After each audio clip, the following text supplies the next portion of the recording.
Number 5 on this list is the legend of Walhalla Road. Walhalla Road is actually quite a beautiful road in central Ohio. It is very long, starting out as a suburb street and then eventually transitioning into a very skinny one-way road in the middle of what feels like nowhere. As you may expect, our legend takes place in the skinny abandoned one-way section of this road. The story says that in the 1950s there was a couple that lived in a home along Walhalla Road out in the country. Now, no one is really sure what prompted the husband to do this, whether he had just gone insane or if the wife had done something that he did not approve of, but one evening he totally lost it. He grabbed the axe from the garage and brutally murdered his wife in the attic of their home. The whole story gives me some serious Jack Nicholson in The Shining type of vibes. After he had killed her, he took her body and he buried it at nighttime in the yard. Now, they weren't completely in the middle of nowhere and did have some neighbors in the area. After several weeks of not seeing the wife and strange explanations from the husband, the neighbors called the police and the truth was revealed. The man was then easily tried, convicted, and sentenced to execution. After his death, though, people started reporting seeing him around the area. When they reported this, nobody took it very seriously, considering it had been big news when he was sentenced to death and everybody had heard about it. More and more sightings came out though, and it was always the same story. They could see along the side of the road ghostly apparitions of the husband who was killing his wife. Almost as if the scene was getting played over and over and over again. The locals now swear that if you head down that road and get to the one-way, then it's very possible that you will see the ghost of our murderer replaying the killing of his wife. Number 4 on this list is the Lizardmen. Now, this is certainly a strange one, but honestly it's one of the biggest urban legends that Ohio has to offer. The legend can be traced all the way back to 1955, where it was reported that a traveling salesman spotted these strange looking creatures. Now, this story sounds a little bit ridiculous to me if I'm being completely honest, but apparently 3 lizard-like creatures that are roughly 3 feet tall were standing on their hind legs having a full-on conversation. When the man pulled up to them and couldn't believe his eyes, because it's literally these 3-foot lizards talking to each other, they whipped out a magic wand and then used their magic wand to conjure some sparks, which provided them with enough cover to then run away. Now, frankly, that part of the story sounds a lot more like my traveling salesman buddy was dipping a little bit too deep into the drink, or potentially some other illegal substances. But some of the other encounters that people have reported having with these beings aren't quite as outlandish. In 1972, for instance, a police officer was driving his car by the Little Miami River and in his headlights saw a very large creature sprint across the road and leap off a bridge into the river. He was totally blown away and said that the being was nothing like he has ever seen, painting the picture of a unique lizard-like man when he described it. Throughout the years, there have been a lot more sightings of the lizard creatures by Little Miami River, similar to that of the police officer. Up to this point, there haven't been any deaths or harm that has befallen on the people that have come across this creature, or creatures, so it isn't necessarily too scary, but I had to include it on this list simply due to the amount of sightings that people have had and how popular of an urban legend it is to the Ohio locals. Coming in at number 3, the Alaska Triangle. The Alaska Triangle, oftentimes called Alaska's Bermuda Triangle, is a place in the untouched wilderness of the frontier state where a large number of people have gone missing. The triangle connects Anchorage, Juneau, and Barrow, with the latter being a small town on the state's north coast, and has some of North America's most unforgiving wilderness. Now, the triangle began attracting attention back in October 1972, when a small private plane carrying US House Majority Leader Hale Boggs, Alaska Congressman Nick Begich, and aide Russell Brown, and Bush pilot Don Johns vanished into thin air while flying from Anchorage to Juneau. Following the incident, more planes began to go down, as well as hikers going missing. Even Alaskan residents and tourists seemed to just vanish into thin air without any explanation. Since 1988, more than 16,000 people have disappeared in the Alaska Triangle, with a missing person rate at more than twice the national average, which is absolutely terrifying. Why aren't we talking about this. Now, the disappearances are often blamed on everything from severe weather to aliens to swirling energy vortexes to an evil shape-shifting demon of Tlingit Indian lore called Kushtaka. Absolutely insane, but I respect these theories. Honestly, it's probably just the weather, but you're cool. In at number 2, Saberwolf. Legend has it that Inuits described a wolf-like evil spirit of the Nahanni Valley that kills people by biting their heads off. In some reports, the animal had long saber-toothed fangs and weighed upwards of 600 pounds, all of which they would use to hunt and kill their prey. The so-called monster has been spotted in Alaska at least once by an American mechanic, who described it as a wolf on steroids, as well as the crew of an American TV show, Alaska Monsters, who claim to have an encounter with the beast. However, there may be an historical answer for the beast. Way back when, there was an animal called the direwolf that lived up until the most recent ice age. Thanks to research, science tells us that this wolf averaged about 100 to 150 pounds and was first thought to be predecessors to dogs as well as the grey wolf. The direwolf had bone-crushing jaws. However, archaeological evidence suggests it was a scavenger as well as a hunter. However, whether they still exist today, no one has a definitive answer, so perhaps it is a direwolf folks have been spotting, or maybe it is a saber wolf. What do you guys think though? Could just be a wolf. And finally, in at number 1, the abandoned copper mine. This abandoned copper mining camp is a national historic landmark district that became a bustling mining camp filled with miners and their families. Now, in 1925, a geologist predicted that the area would soon be mined out, and he was correct, because by 1938 Kennecott was a ghost town, and as of today is a popular tourist attraction. Now, more interesting still, in the Kennecott mines, it was not gold that folks were digging for, but instead copper. After copper was discovered in 1900 in the area, a group of wealthy investors formed the Kennecott Copper Corporation to mine the incredibly rich copper before, of course, it was abandoned along with the railroad, which was eventually abandoned due to the cost of constantly changing its position across a nearby glacier, and the mining camp in turn became a ghost town, a very haunted ghost town at that. According to reports, the spectral phenomena in the area, which included tombstones appearing and then vanishing along hiking trails, sounds of crying children, and poltergeist activity, was enough to drive away state government workers who were trying to redevelop the area into government housing projects during the 1990s. Yikes. If you want to venture into the supernatural realm, you can, with the abandoned mine offering tours for those brave souls. Coming in at number 5, Baranov Castle. Now, I should begin by saying that Alaska doesn't have any actual castles, however it used to. It was the Baranov Castle and was home to many Russian governors in the 1800s. As of today, what remains is the hill the castle stood upon, and the gorgeous hill that spirits now reside on. Now, the castle has a history spanning far longer than Alaska has been a part of the USA, which I guess isn't that long to be fair. Even before the castle was abandoned, tales of a mysterious ghost of a lady in dark clothing had become a local legend. It was supposed that she was a Russian aristocrat who had committed suicide on her wedding night after marrying a man she did not love. Now she walks Castle Hill and sometimes the Russian bishop's house nearby. She is also said to be draped in diamonds and a long black veil. She is said to be out most often at the midnight hour, aren't they all? And you may catch a glimpse of her bemoaning her fate. The area is known as Castle Hill in Sitka, and the site remains a popular tourist attraction. However, that is mostly due to the supernatural elements surrounding the mount. Would you dare step foot on Castle Hill? I dare you. In at number 4, Christmas Town. There's quite literally a city in Alaska called North Pole, where it is Christmas all year round. Which is a dream come true, I want to live there. However, this quaint Christmas town has a notorious reputation. In 2006, the snowy little suburb of Fairbanks was hit with a horrific incident when a group of 6 middle school students were arrested for plotting a Columbine-style mass murder at their school. The 7th graders planned to knock out North Pole Middle School's power and telephone systems, then move systematically through the school, shooting and murdering the teachers, as well as students who picked on them. Absolutely horrible. Now, their plan would have moved forward if it weren't for an anonymous student who overheard their plans and reported them to the authorities. Thank God. It turned out that at least 6 students had knowledge of the plot too, but had failed to inform anyone about the potential killing spree. Seems now that Christmas Town has an awful legend surrounding it, with many movies based on the town depicting it as something rotten and dangerous, maybe even haunted. Coming in at number 3, we've got Skinwalkers. These Navajo legends have been cited all over, but have quite a reputation in Arizona. Medicine men possessed by spirits having to choose between good and evil.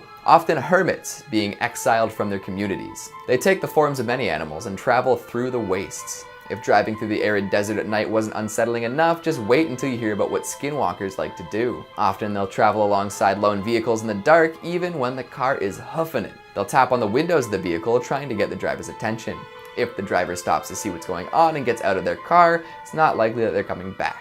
Yikes. There are some hot spots that locals try to avoid at night. Apparently there's a ranch that has been given the name Skinwalker Ranch thanks to the huge amounts of reports made, and San Carlos Reservation is also a place most will warn you away from during the night. Although most forests at night have their fair share of spooky denizens. There's one tale of a man camping alone that really makes you question whether a little adventure is worth it or not. He was hiking along with his dog and found an empty cave to set up camp in. As he unpacked his stuff, he noticed some unsettling cave paintings along the walls. Later that same night, he was woken up by his dog ferociously barking.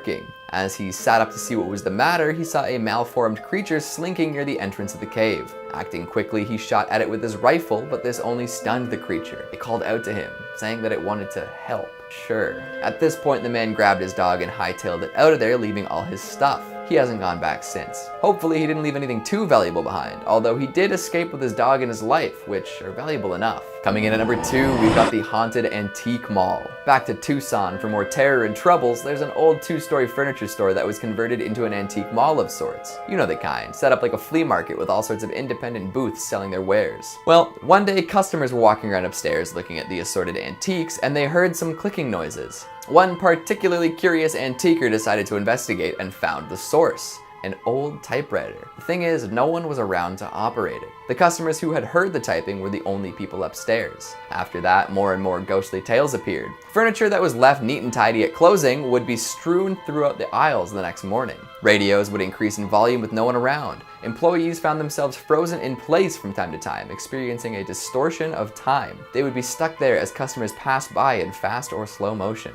Apparitions would appear all over, sometimes appearing as a grinning boy, other times as a mischievous-looking teenager. Nobody knows who these wraiths belong to. After hearing loud crashing noises upstairs but finding nothing displaced, the owners decided it was time to close down the upper level. Now, considering that all sorts of people were bringing in antiques from different sources, it is possible that all these ghosts came from haunted objects. Or it could be that the furniture store itself is haunted. Nobody's come up with concrete proof of the hauntings, but if you ever find yourself antiquing in Tucson, watch out for paranormal activity. And finally, at number 1, the ghosts of Slaughterhouse Canyon. I mean, the name of this canyon should be enough to give into its bad news. Let me say it again. Slaughterhouse Canyon. Come on. The tale that accompanies the terrifying name comes from the gold rush back in the 1800s. A young family moved out to try their hand at striking it rich. However, this plan did not go very well. Soon they were hungry and destitute. The father would often head out for days, searching for food to sustain him and his family. Tragically, one day he never returned. Without the father to keep them fed, the family slowly starved.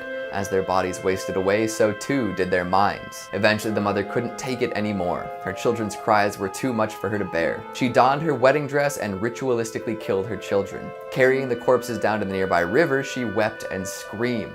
After she dropped their bodies into the water, she wandered around until succumbing to starvation soon after. This sad story forever marred the reputation of Slaughterhouse Canyon. Now, if you visit at night, you might be able to hear the pained cries of the murderous mad mother. Tragic and terrifying. Coming in at number 5, we've got the Mogollon Monster. If you've ever taken a drive up the 87, you might have come across a set of very colorful, very large footprints tracked across the highway. While these particular prints were put there by people, they are in homage to the Mogollon Monster, aka Arizona's answer to Bigfoot. This big beastie lives along the Mogollon Rim and has been seen from Prescott all the way to Clifton. Sightings of the monster date back to early as 1903, with plenty of reports of video, tracks, and hair samples appearing since. People claim that the Mogollon Monster is a bipedal humanoid, towering over most at 7 feet tall, leaving behind 22-inch footprints. Like most ape-like beasts in the woods, it has crazy strength and some wild eyes. Some claim it's covered in long black hair, others say it's reddish-brown. Maybe it changes with the seasons, or maybe there's more than one. The Mogollon Monster is also known for smelling really, really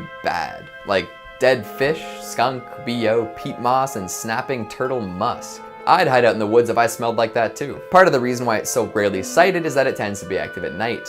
It will hunt and gather all sorts of different foods under cover of darkness and make little nests for itself. If you stumble across one of these pine needle refuges, get the hell out of there. This beefy monster is known to be very territorial and very violent. It reportedly likes to decapitate deer and other wildlife before digging in, and if it can pull the dome off a deer, it can pop your top off like a bottle of Coke. Be careful if you hear any weird noises too, because the Mogollon monster likes to mimic other wildlife. Birds, coyotes, it is even reported to shriek like a woman in distress. So don't go running off to save the damsel, because you might find yourself face to face with a very hairy hunter. Tie up your supplies if you're camping too, as the monster will rummage through stuff left out. You know, they were all about the hairy man or the wild man or something like that.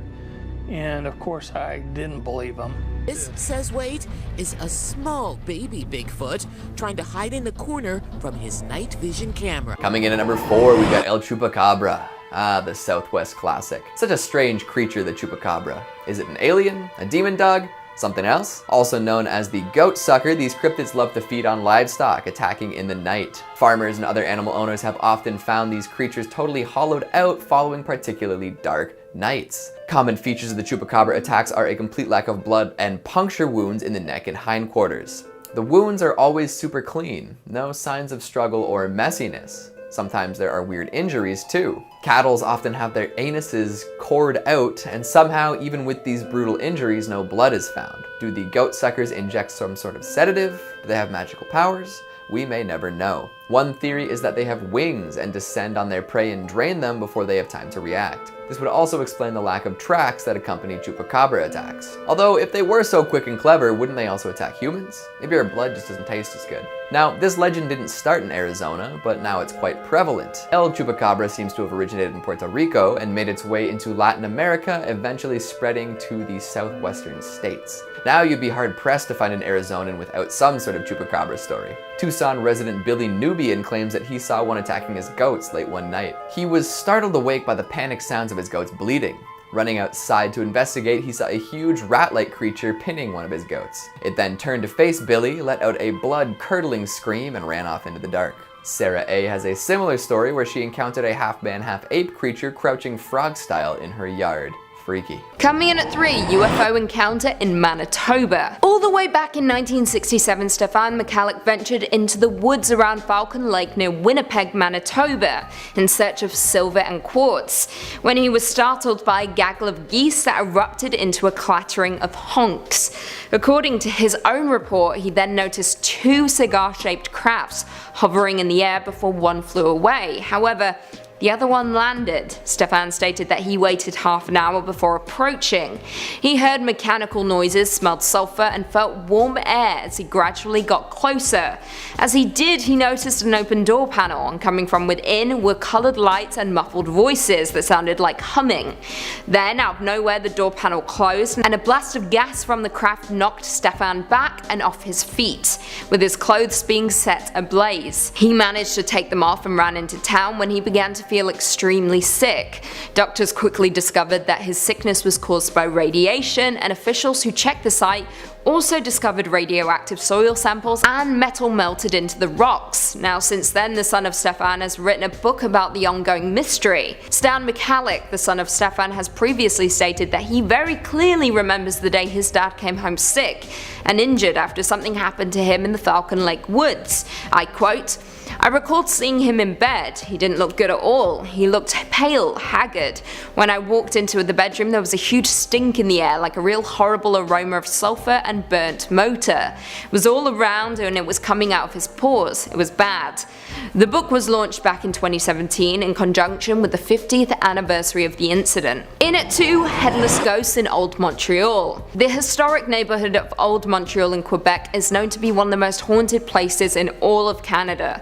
The city's oldest road, St. Paul Street, is supposedly a walkway for the paranormal at night, with visitors often reporting sightings of ghostly horse-drawn carriages or an apparition of Marie Joseph Angelique wearing the same white robe she had on when she was executed. Not only that, but Mary Gallagher, former Lady of the Night, is reported to appear on William and Murray Streets every 7 years, looking for her head, which was taken off by her one-time best friend. If this doesn't do it for you, you can also head over over to the old Montreal graveyards, which are known to be abound with ghostly activity, especially in Mount Royal, North America's largest intact cemetery. Visitors have claimed to see apparitions wandering around the plots at night, as well as hear giggling, creaking, and other eerie noises coming from within the cemetery. More interesting still, some of the ghosts that people have reported seeing include several people who perished on the Titanic, and an often seen Algonquin man who looks over the cliff to the city below. And finally, coming in at number 1, the Cave Monster. One of the most haunting legends to come out of Canada comes to us from my city, Toronto, once again, and supposedly took place in August 1978. It was during this time that a 51-year-old man named Ernest went looking for his missing kitten in a Parliament Street tunnel after crawling into an opening near his apartment building. This is where he described seeing a monster that had grey fur, red eyes, and weighing approximately 30 pounds.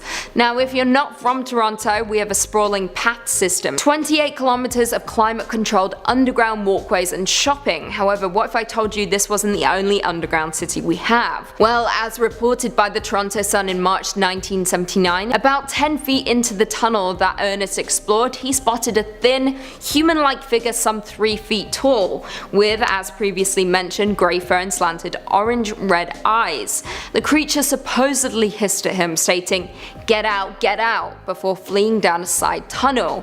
Now, it is possible that Ernest was hallucinating or even lying, although saying that, the way the article was written seems to suggest that Laurie Goldstein, the reporter, believed him. Unfortunately, we'll likely never know what actually happened. When the story broke, the entrance to the tunnel had effectively been blocked off by collapsing concrete. Goldstein no longer remembers where the opening was, making the location virtually impossible to find. However, not long ago, someone online spoke of the underground tunnel that may have brought new light to the mystery. I quote, "There is a small opening to the underground tunnels off Parliament Street in downtown Toronto. The entrance is between 2 apartment buildings and leads to the tunnels via the sewers.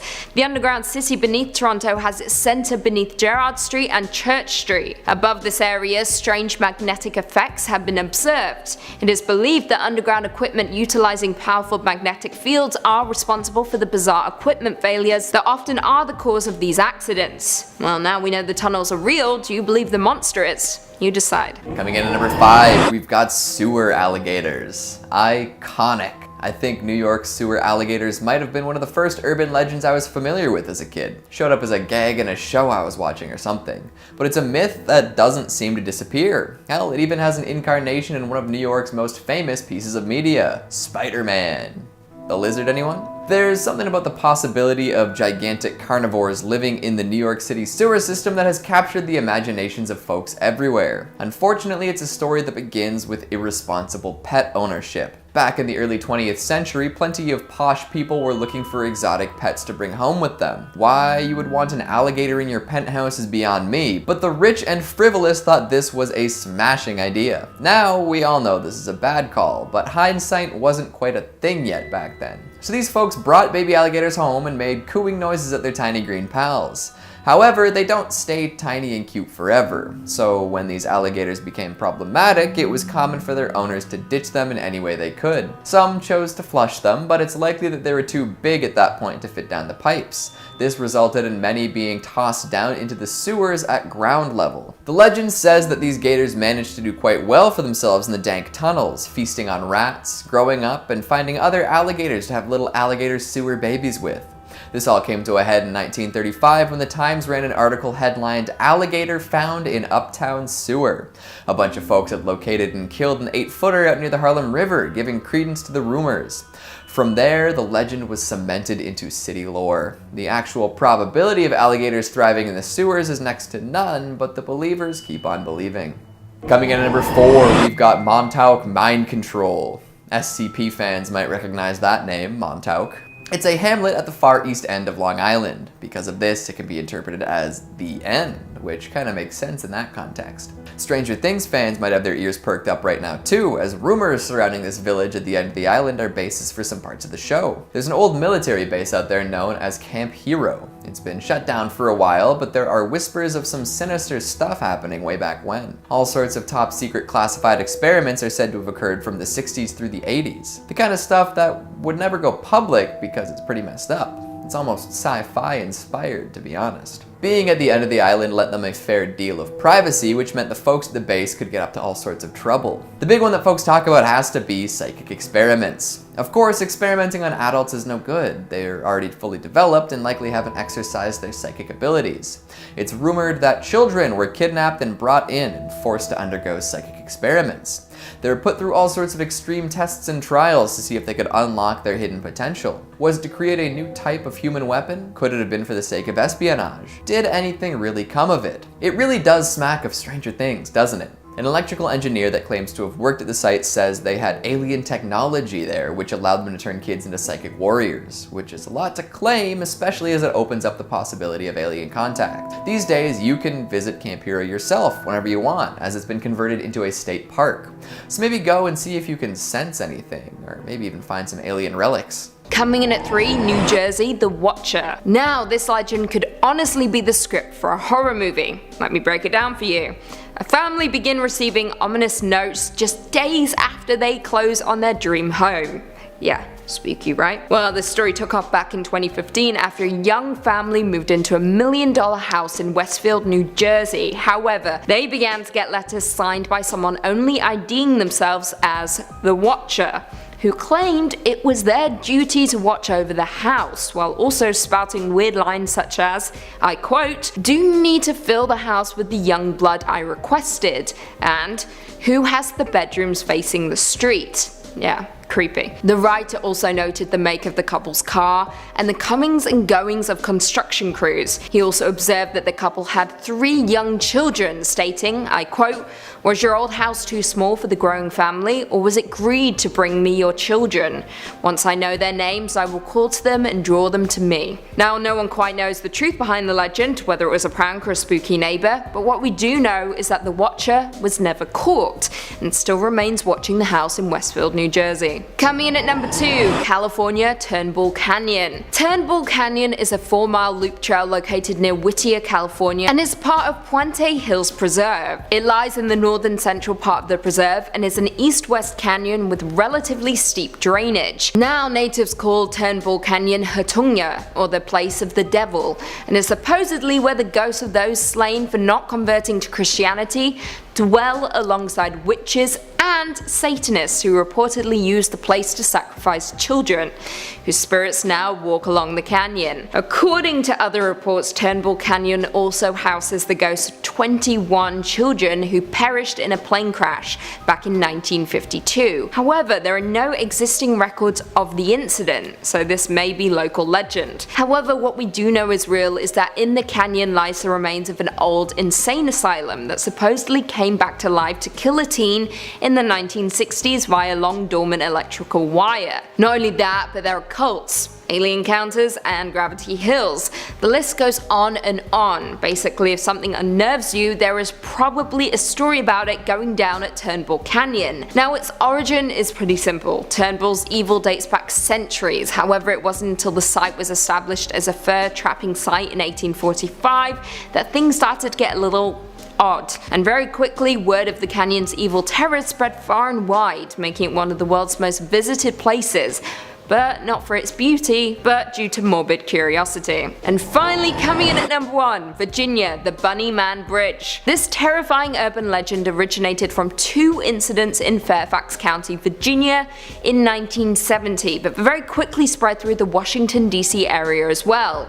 Now, like all legends, there are many variations. Most involve a man wearing a rabbit costume who attacks people with an axe or a hatchet. Now, the legend goes that in 1904, a group of convicts were piled onto a bus to be transported from an asylum in Clifton, Virginia to a nearby prison. En route, however, one of the buses crashed and the convicts managed to escape. Thankfully though, the police were able to round up all of them, all but one. As their search went on, they began to find skinned, half-eaten bunnies in the woods and hanging from the overpass of Fairfax Bridge, now known as the Bunny Man Bridge. A year later, on Halloween night, several teens went to hang out under the bridge. Come morning, they were all found dead. Legend has it that if you hang out under the bridge on Halloween night, you will meet the same fate as the rabbits and the teenagers. Jump ahead to 1970, week, there were numerous police reports of people who had been threatened by a man holding an axe and wearing a white suit with bunny ears. Terrifying. A few other people also reported that the man in the suit threw an axe at them for trespassing near the bridge. To this day, there have been numerous reportings of the man with the axe, as well as the dead rabbits in the woods surrounding Fairfax Bridge, which is now known, once again, as the Bunnyman Bridge. Now, versions of the legend have varied over the years, particularly in the Bunnyman's name, motives, weapons, victims, and description, with some accounts stating that victims were mutilated and others that the Bunnyman is a ghost. However, that aside, the legend is absolutely horrifying and has prevented a lot of Virginia locals from wandering too close to the bridge. In at 5, the Lady in Red in Lower Bay Station. Now, a lady in red is a popular theme in many legends and ghost stories, with few popping up across America and Canada. However, this one comes from Toronto, specifically below Bay Station, where another subway station lies, Lower Bay Station.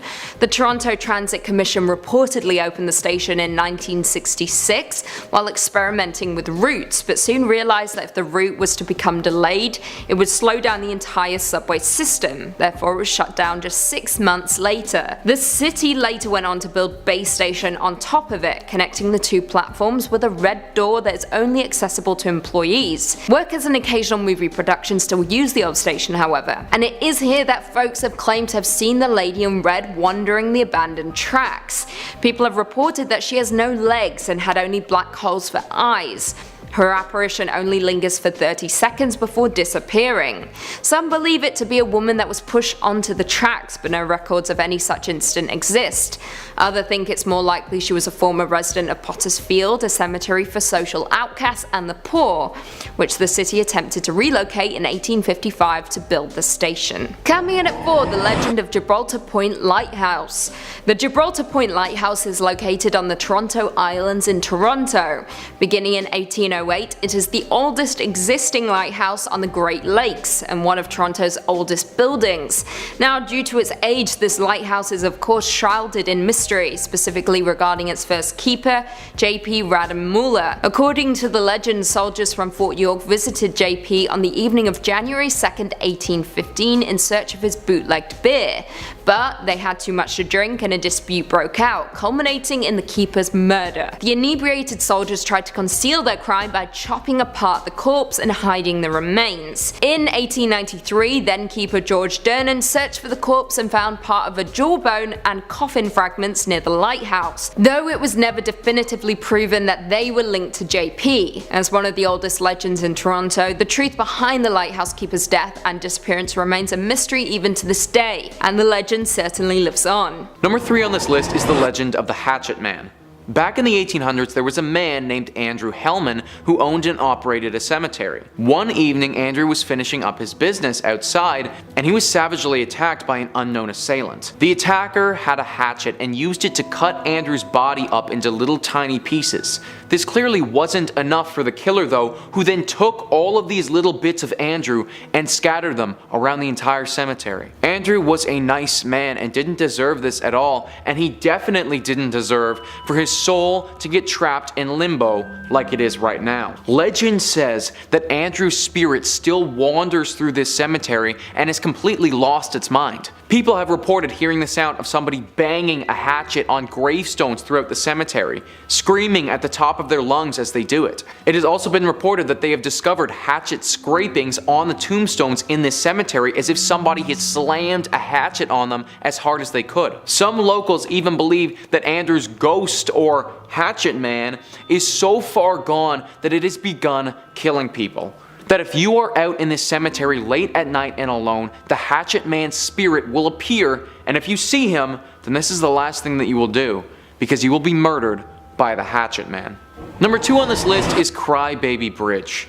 In Ohio, there are actually many bridges that people claim are the true Crybaby Bridge.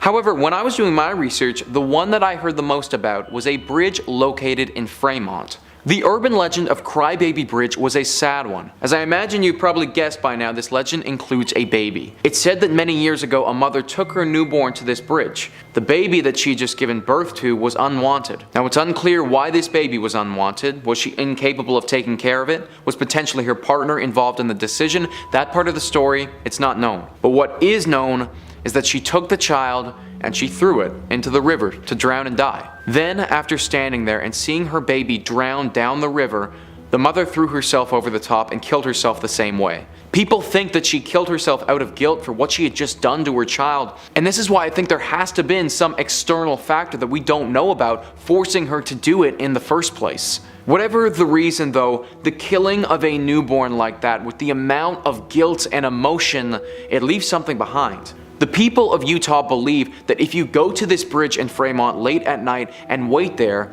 you will start to hear the cries from a newborn baby coming from the waters below. It is also said by the locals that if you stand there long enough, then you may even encounter the phantom form of that mother. She won't cause you any harm, she will only be looking out over the waters, regretting what she had done to her child so many years ago. Number 1 on this list is the portal to hell. Located in Blue Ash, Ohio, the portal to hell is a very eerie looking drain tunnel that was reportedly used by Satanists to open up a gateway straight to hell. The exact story of how the portal was created, it isn't completely concrete, but for the most part, everybody agrees that a satanic group used part of the tunnel as a meeting ground. It was in this tunnel that they started performing their satanic rituals. They reportedly used this place for a lot of sacrifices and would slaughter live animals down there very frequently. This escalated until they made a full-on portal to hell that nobody is closed. People in the area regularly report hearing screaming coming from down inside the tunnel, with others saying that they've seen strange visuals and movements as well. David Scott and John Stevens, who run a show about paranormal activity, got wind of the portal to hell and had to go check it out for themselves to see if the rumors were true. From what they had heard, there was a demon called the Shadow Man that was lurking deep inside the tunnels near the altar room where the Satanists used to sacrifice the bodies. When they go down into the tunnel, for the first bit, everything is as it should be. It's still a super creepy tunnel, but nothing paranormal. Then, as they're super deep into the tunnel, they begin to hear footsteps coming from behind them in the darkness. Being paranormal professionals, they pull out this strange looking electronic device and start asking questions to it. Sure enough, a voice comes back to them. They go on to have a full conversation with this voice and learn that a man named Jake was murdered down here. The voice goes on to tell them that the tunnel is a prison and that they must worship Satan here. It also tells them that the Shadow Man is real and is currently down here with them.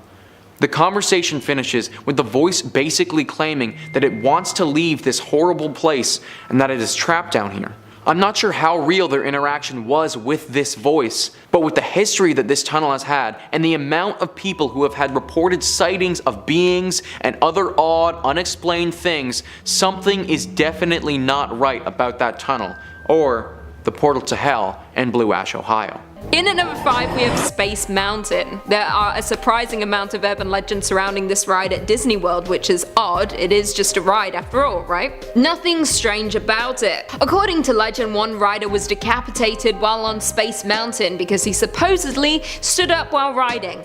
What an idiot. Now this is only a little bit true. There was a decapitation, but it was on a test dummy, not a real person. No person has ever been killed while riding Space Mountain. However, there is another dark legend that surrounds this ride. According to legend, on Space Mountain you can find Mr. One-Way. Some accounts describe Mr. One-Way as a red-haired man with a red face, with stories stating that he hangs out in the line for Space Mountain. But this differs depending on who you ask. According to video footage, Mr. One-Way will sometimes get onto the ride with other passengers, grabbing an available seat. However, it is said that he disappears right before you reach the final tunnel at the end of the ride. On top of that, there is supposedly a second ghost called Disco Debbie, who is also said to haunt Space Mountain, and according to some riders, she glows in the dark. Very freaky indeed. Coming in at number 4 we have Magnolia Creek Lake. Magnolia was once a thriving riverport town in southern Wakulla County, Florida, which was established all the way back in the 1820s and is now classified as an extinct city by the State Library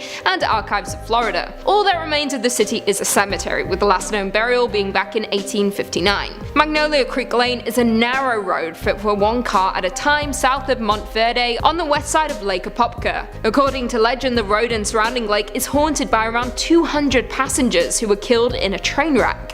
However, many have attempted to find evidence of this, but none has ever been found, yet the legend continues. Now, while the road appears to be built on an old train track, the only documented railroad ran slightly north of the location. Now, this road is supposedly where all kinds of horrible things happened back in the 1890s, and according to some locals, at the creek that runs to Lake Apopka, you can hear the loud screams in the woods. However, when you get closer, they move farther away. The screams are said to be that of the train crew that died. However, skeptics believe this is actually sound that is being reflected from another place. According to a local, Michelle, she said, I quote, "My cousin went to Montverde Academy and heard about this road that runs off 455 that used to be a railroad bed. And they say that if you go down there at night, you can hear ghostly sounds and see eerie shadows of people walking on the road. I don't know for sure about this because I never went there, so it is just what I heard." Coming in at 3, Summit Elementary School. In Amarillo, Texas, there's a haunting legend surrounding a closed and abandoned school that everyone avoids.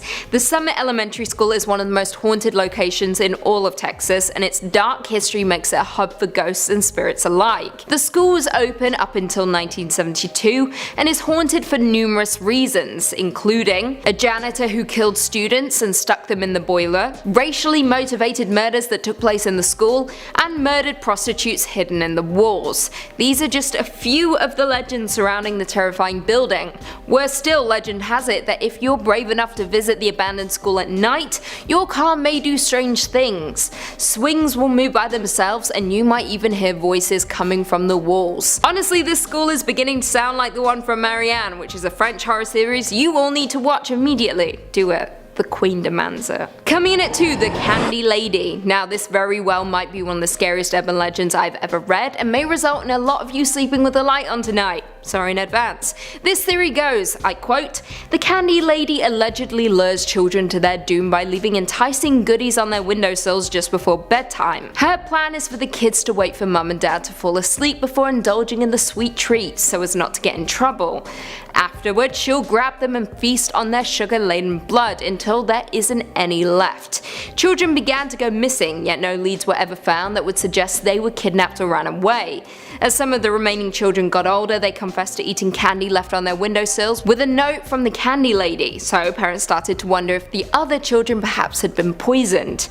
The worry was soon put to rest when someone actually turned up dead. Not a child though, but a sheriff's deputy who had been investigating the disappearances. His eyes had been stabbed out with a fork, and his pockets stuffed with candy.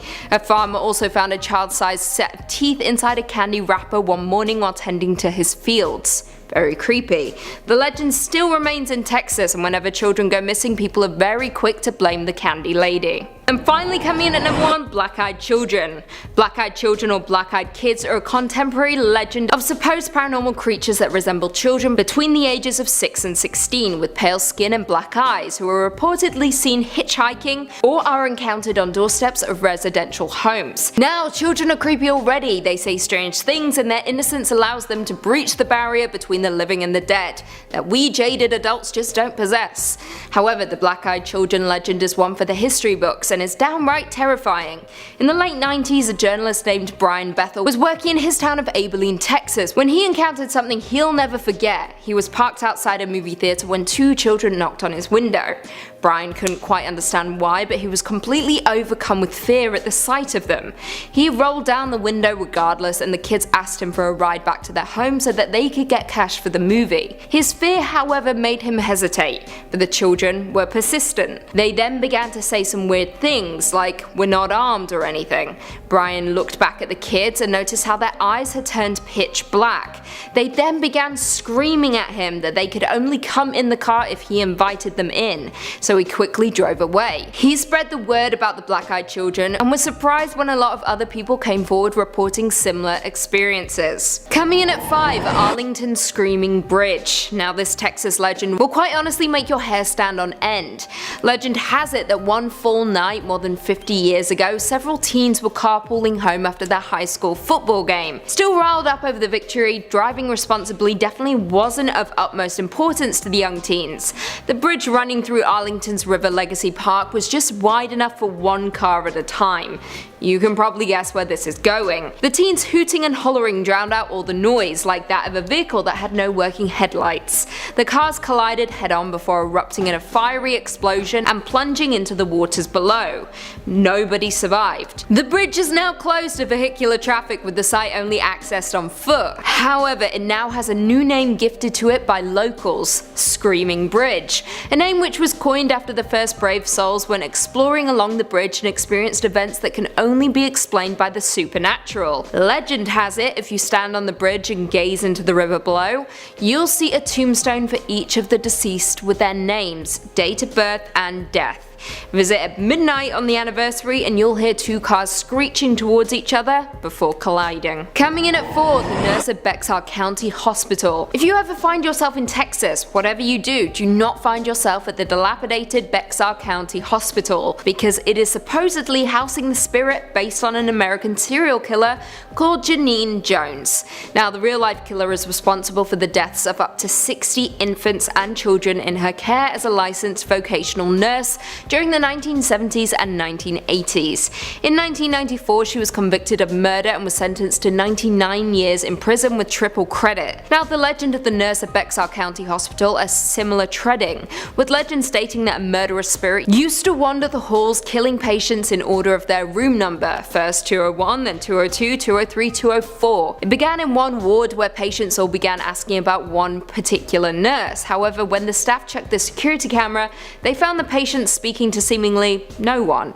They saw the curtains close on their own, tracheotomy tubes get pulled out by an unseen force, but then, very quickly, the patients began dying in their room number order. Like I said, many Bexar County locals believe the legend to be based off of Janine Jones, but what do you guys think? Coming in at number 3, we've got the Ner Look. We've talked about urban legends from the far west coast and the most populous city, so now let's take a trip out east. Known for its quaint, peaceful charm, Newfoundland is the last place you'd expect to find terrifying urban legends, right? I mean, you can get screeched in and end up with a scary hangover and only a faint memory of your previous night, but that's something else entirely. The monster seen near Newfoundland dwells in the sea, but does so unconventionally. How do you think sea monsters usually get around? By swimming, right? Well, this thing acts a little differently than most. First sighted by Sir Humphrey Gilbert back in the 16th century, it was described as a lion-like creature. This fits the description of an Inuit cryptid known as the Ner Look. Legends of such a creature have been passed down through generations of people, but it was considered just a legend to outsiders until Sir Humphrey Gilbert came across it himself. The Ner Look is a gigantic beast estimated to be as tall as an iceberg. It's got white fur, huge ears, and loves to eat anything that gets close enough. Seals are the classic meal, but it won't turn down a human if they get close. Now, back to that bit about movement. The Ner Look doesn't swim, it walks along the bottom of the ocean. Yep, not the most efficient way to get around, but it gets the job done. Imagine watching a gigantic beast just walk out of the sea towards you. This is also the reason why people say that it's not really ever seen away from shore. It makes sense considering how deep the ocean is. But if you ever spot a little antenna poking out of the water, it's time to get a move on. And if you ever hear a deafening roar, it's probably too late. Coming in at number 2, we've got the Cabbage Town Tunnel Monster. We'll return to Toronto for a moment, you know, because of the urban qualities of these legends. Get it?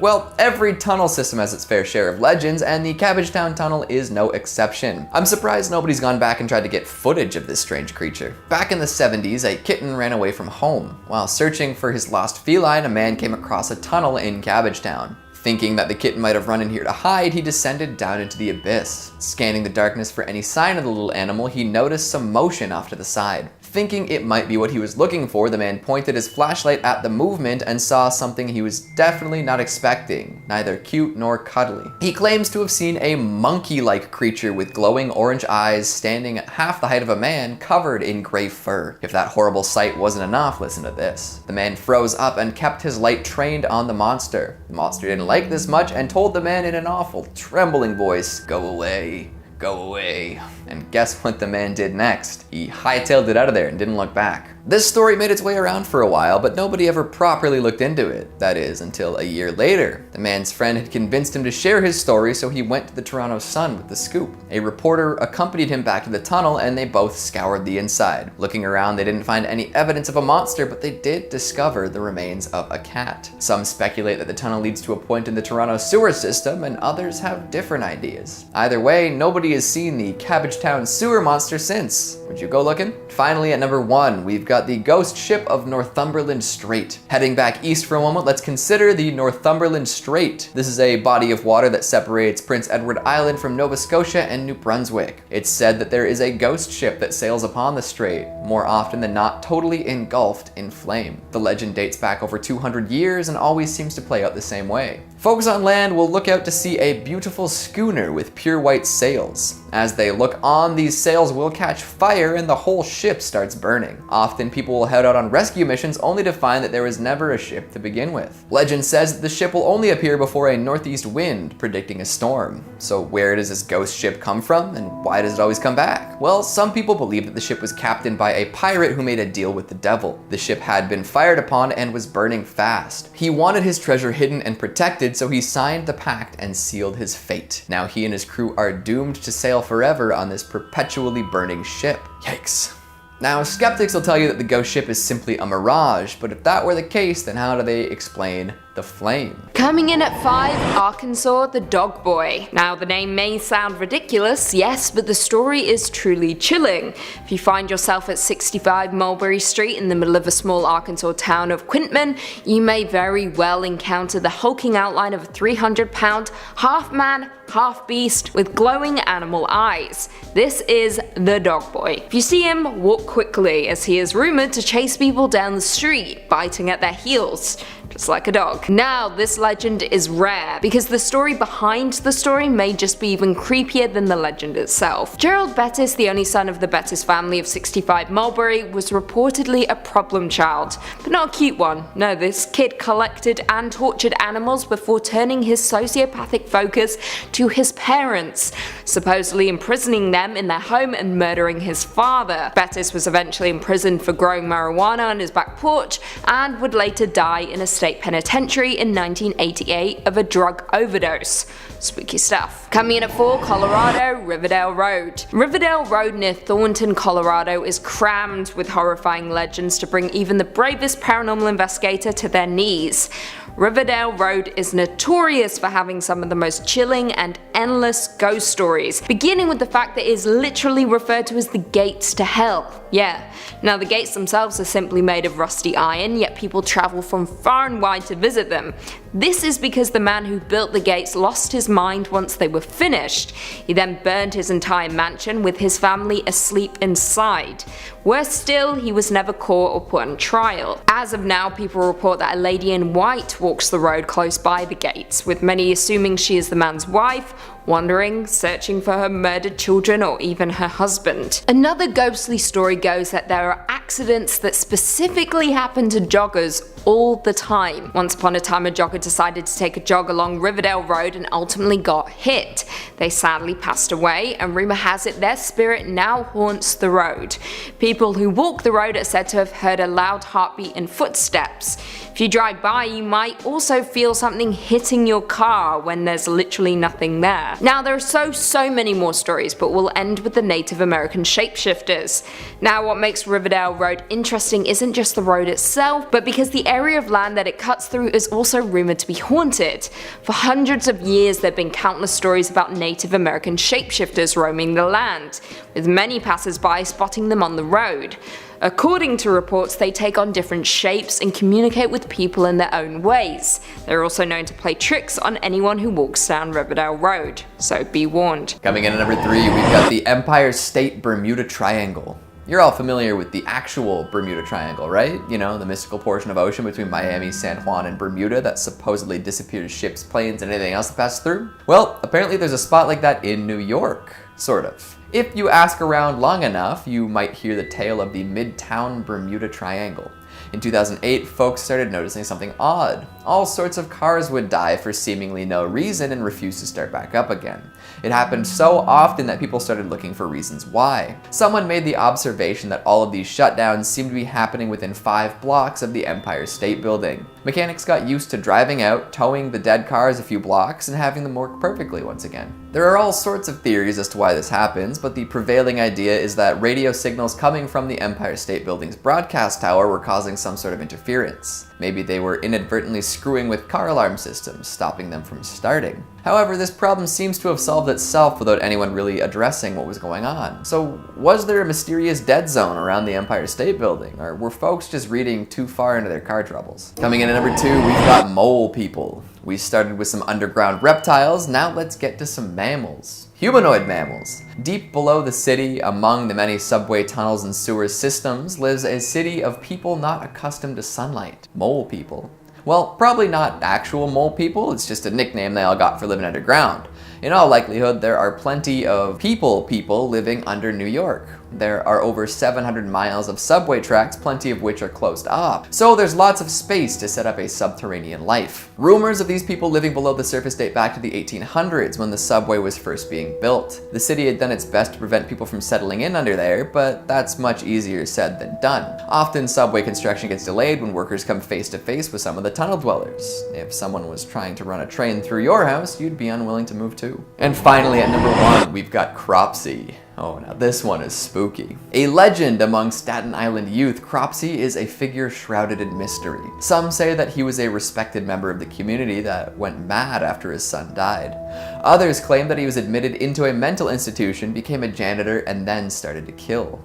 The origin story changes from person to person, but his actions do not. Cropsy kidnaps and kills children. He's the Staten Island boogeyman. Summer camps and island tours galore love to scare the daylights out of folks by telling them the tale of the killer on the loose. There's even a slasher movie from the 80s that features a Cropsy character. It's called The Burning. But get this, the legend might actually be true. Sure, he's not around anymore, but it turns out there really was a mad janitor who kidnapped and killed children. Andre Rand worked at Willowbrook, a now defunct mental institution on the island. In 1987, Rand was convicted of kidnapping and murder and racked up more charges later on. Did he inspire the legend, or was he inspired by it? We may never know. Rand is currently serving 2 sentences of 25 to life, but it's doubtful he's getting out. There's a fascinating and freaky documentary about the story of Cropsy that came out in 2009 that investigates the events surrounding the legend. Right on. The concrete jungle seems a little more cursed than before, doesn't it? Rent prices aren't the only scary thing out there. In at 5, the Witch Girl of Pilot's Knob. Now this legend comes to us from Marion, Kentucky, where a young girl is said to be buried in a concrete grave. Back in 1916, a woman named Mary Louise Ford and her 5-year-old daughter Mary Ellen Ford were living in Pilot's Knob. The mother and daughter were accused of being witches, and instead of waiting for the trial, the frightened villagers dragged the mother and daughter out of the house and burned them alive at the stake. Classic witch business. They then buried the mother's body in a different location, and to avoid the young girl coming back from the dead and seeking revenge, the fearful villagers made sure to take precautions. They buried the daughter in Pilot's Knob in a steel reinforced coffin, and then after lowering it into the grave, they filled it with concrete. Following that, they put gravel on top and built a metal fence all around the gravesite. Yeah, they were pretty damn scared. According to legend, the young girl's ghost paces back and forth behind the fence, searching for her mother who was buried somewhere else. Yet she cannot escape the confines of the fence. Many locals have even reported seeing tiny child's footprints in the gravel over her grave, and some believe that if you visit the girl's grave alone and get too close, her hands will come up and grab a hold of you and drag you down into the concrete. Folks who have reported to see her go say that she wears a white dress that is scorched at the bottom and her long blonde hair smolders at the ends. In at 4, the Hanging Man of Allendale Train Tunnel. The Allendale Train Tunnel is located south of Cincinnati in the woods behind the Allendale Trailer Park in Ellesmere, Kentucky. Now, legend goes that some years ago a man hung himself from a hook that is set above the tunnel entrance. The man's ghost is said to walk the tunnel or even appear hanging from the hook. Not only that, but there are also reports of disembodied voices as well as screams coming from inside the tunnel. Now, for those seeking to locate the tunnel, there has been some confusion simply because it's known as a train tunnel, yet no trains run through it. It's actually a tunnel for the stream that runs under the tracks. In order to reach it, you must enter the woods, travel down a hill and follow the stream to reach the tunnel, which is now heavily graffitied and littered. Although in urban legend, one element rings true. There is a hook above the entrance to the tunnel, the clear indicator that you're in the right place. Enjoy. Coming in at number 3, I-4 Dead Zone. Interstate 4 is a highway in Florida that spans 132 miles, with it running from Tampa all the way to Daytona Beach. Now, the interstate is frequented daily by folks heading to work and those on their way to Disney World. Now, while it is a popular highway, it is also another nickname for it, the Dead Zone, an area where folks need to be particularly careful. This area of the highway has been the location of many accidents, electronic malfunctions, as well as supposed ghost sightings. So why exactly is this spot so dangerous and filled with so much paranormal activity? Well, this is because this quarter mile of highway was built over a gravesite, and as we know from movies, a disturbed gravesite means bad news bears. It means you're in for a nasty surprise. It means you're gonna die. Don't believe it? Well, oddly enough, on the very first day the new interstate was opened, a tractor trailer carrying frozen goods lost control and crashed directly above the disturbed graves of people who had died from yellow fever. It is believed that around 1,500 to 2,000 accidents have occurred on the highway since 1963, which is a lot. And worse still, many of those accidents resulted in death, and between a 24-month period, there were around 44 car accidents, resulting in approximately 65 people being injured. Some locals fear this area of the highway so much that they actually take a much longer route around it. On top of all of this, back in the 1950s, a young boy was said to have disturbed the graves, and the following night he was killed by a drunk driver, and to add insult to injury, the driver was never caught. Coming in at number 2, we have the Devil's Chair, also known as the Haunted Chair. This is an urban legend hailing from folklore that is attached to a class of funerary or memorial sculpture common throughout the United States during the 19th century. Now, these chairs were known as the mourning chairs for visitors to cemeteries to sit on when visiting loved ones. However, since then, cemeteries have provided benches for similar purposes. Once the original purpose of these chairs fell out of fashion, superstition quickly developed in association with sitting in the chair. For example, some young people dare one another to visit the site, most often after dark or at midnight, or in some cases on Halloween. Stories state that if you sit in the chair at these specific times, something awful will happen, with people fearing that they will be punished. In Florida specifically, the Devil's Chair is located in Cassadaga, Florida, and is a graveside bench in the cemetery that borders Cassadaga as well as Lake Helen. According to legend, an unopened can of beer left on the chair will be empty by morning.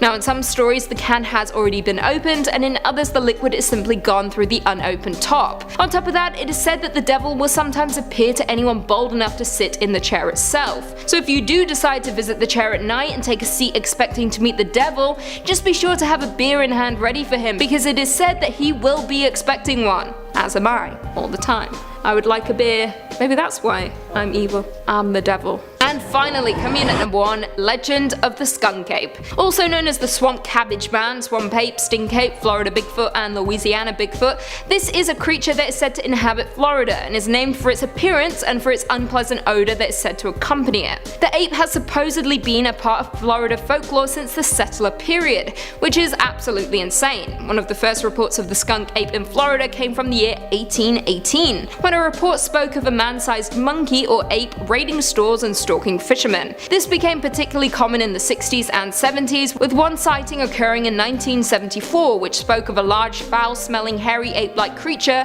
which was said to run upright on 2 legs in the neighborhood of Dade County, Florida. However, some people were skeptical, including investigator Joe Nickel, who stated that these reports may represent a black bear and that other sightings may in fact be hoaxes or misidentification of wildlife. In terms of appearance, the creature is said to resemble the Sasquatch of the Pacific Northwest. However, the skunk ape is said to be shorter in comparison. It has long patches of fur on the shoulders and arm and is often described as a mottled rusty red color as opposed to the Sasquatch's brown and black coat. Coming in at number 5, we've got Ogopogo. Let's start with a famous one. Move over, Nessie. We've got a Canadian sea cryptid to discuss. If you've ever been to British Columbia, you'll know that there are plenty of mountains and lakes to explore. One of the more well-known ones, both for its picturesque qualities and supposed housing of a monster, is Lake Okanagan. Situated in Kelowna, this lake is famous for its vacation-friendly beaches. But if you head out looking for a relaxing day on the water, you might meet up with a strange beast. Sightings of the Ogopogo date back to 1972, but indigenous legends have been telling tales of the creature for much longer. It's described as a long, slender creature with many humps and a horse head that peeks out of the lake during thunderstorms. Sound familiar? While not nearly as famous, Ogopogo is quite similar to Nessie when you get down to it. Both are aquatic, hard to find, and attract all sorts of cryptid hunters. All sorts of folks have claimed to see Ogopogo swimming around, popping its head out of the water from time to time. Photos and videos are common, but none are really verifiable or convincing. Thankfully, the creature seems to be relatively friendly. For all these sightings and rumors, there haven't been too many claims of violence or aggression from the lake-dwelling beast. In fact, it's actually quite well liked by everyone. In the 90s, the Canadian government commissioned a postage stamp in honor of Ogopogo.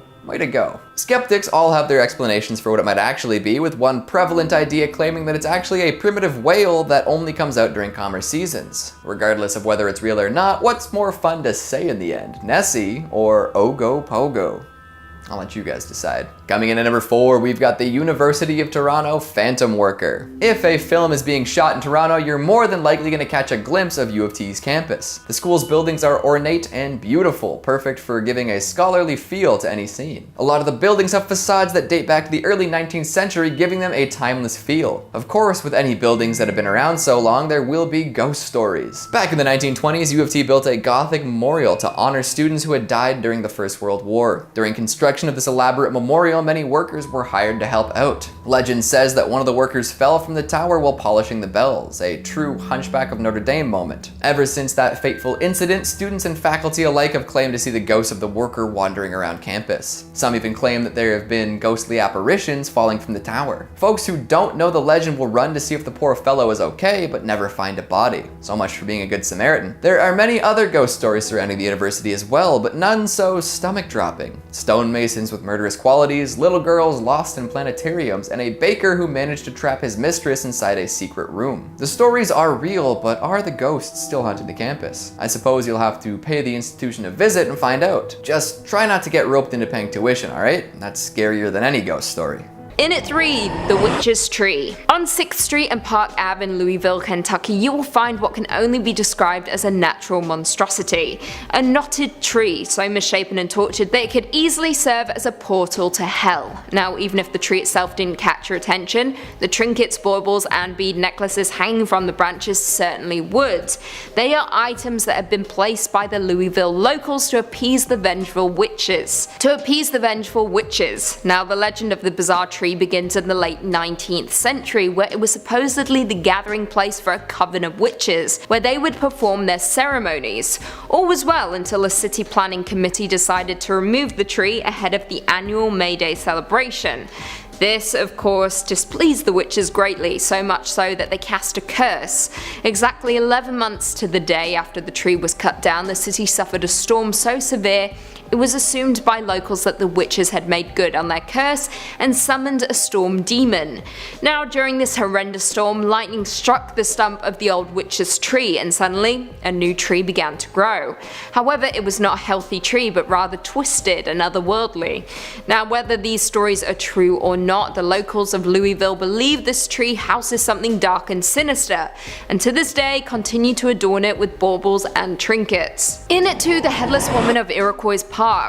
Iroquois Park is a 739-acre park in Louisville, Kentucky, designed by Frederick Law Cherokee and Shawnee Parks. It is a serene and picturesque park with an old-growth forest and viewpoint atop the hill. However, as you wander through the forest and the winding trails on a warm night, you may begin to hear the sound of a dog barking wildly. Following that, a thick fog will roll in, partially obstructing your vision. Then, you will smell the stench of smoke and fire begin to rise in the air. The fog will break, but just for a moment, and then you'll see a figure begin to approach. Now, accounts vary, but some state that a woman will appear dressed in early 1800 settlement clothes, and as she walks through the park, you can see her very clearly holding her head in her hands as blood drips from her severed neck. The legend has been passed down from generation to generation, with each new storyteller making it much more gruesome. For those looking for a thrill, it is said that the Headless Woman is regularly seen close to the lookout point, with some suspecting that she is the ghost of a farmer's wife who settled with her husband in the area where the park is now located. The story goes that one night while her husband was downtown on business, an Indian tribe attempted to sneak up on the homestead and ransack it. The intruders grabbed the woman and beheaded her before promptly setting fire to the home. Now, whether you believe this is that very same woman is up to you, but regardless, there have been far too many accounts of parkgoers seeing the Headless Woman for it to be simply legend. And finally, coming in at number 1, the Pope Lick Monster. The Pope Lick Monster is said to be a part man, part goat, and part sheep creature reported to live beneath a railroad trestle bridge over Pope Lick Creek in the Fisherville neighborhood of Louisville, Kentucky. Now, numerous urban legends exist about the creature and its origins, with some accounts claiming that the creature uses hypnosis or voice mimicry to lure trespassers onto the trestle in order to kill them. However, other accounts claim that the creature jumps down from the trestle onto the roofs of cars passing beneath it. No matter what the story, the creature is so unsettling to those who see it that they are driven to leap off of the trestle. Its origins vary, but some reports state that the human-goat hybrid was a circus freak who vowed revenge after being mistreated. In another version, the monster escaped from a train that was derailed on the trestle. And the final rumor is that the creature is really the twisted reincarnated form of a farmer who sacrificed goats in exchange for satanic powers. No matter which way you spin it, this creature is horrifying and is said to be behind a number of deaths and accidents at the trestle since its initial construction, despite the now looming 8-foot fence built to keep thrill seekers out.